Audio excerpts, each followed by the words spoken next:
And for those of you wondering how far to push in your belt here for a Roban, you can see how much I move mine.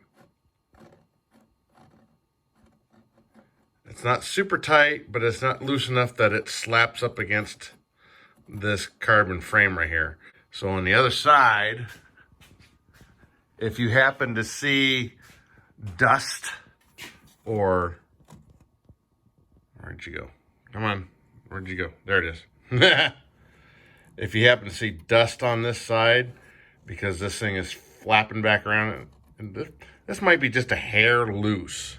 You don't want them super tight, but you don't want them so loose that it starts slapping up against this carbon frame right here. And I pulled out the 412 just to take a look and see how much my one was moving down here. And it moves about the same.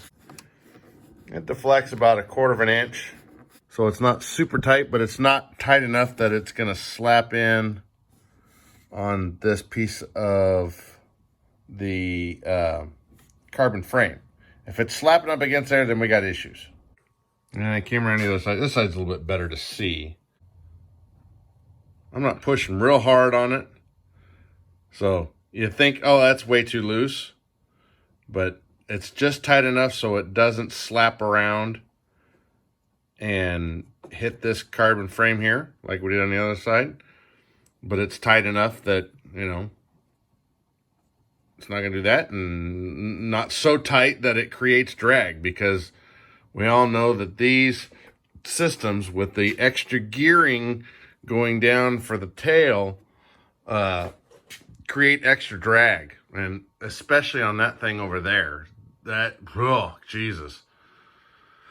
Yeah, that thing will stop on a dime. It's not gonna auto worth a shit. So this one might auto a little bit better. All right, so there's about 4.5 millimeters there. And when I push it in with a decent amount of force, I get up to about 8. So about 3.5 millimeters of movement. And you know, it just touches right there. I'm pushing in 8, 8.5 maybe.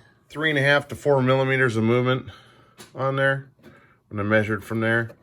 So that kind of gives you an idea on there. So this one and that one were just about identical. That one, I've got to take screws and stuff to get it off, so I didn't want to do that. But so there you go with seeing how much tension is on there. About 3.5 to 4 millimeters is about the most that you want to go. Any more than that, and then you start getting slapping of the belt up against the carbon.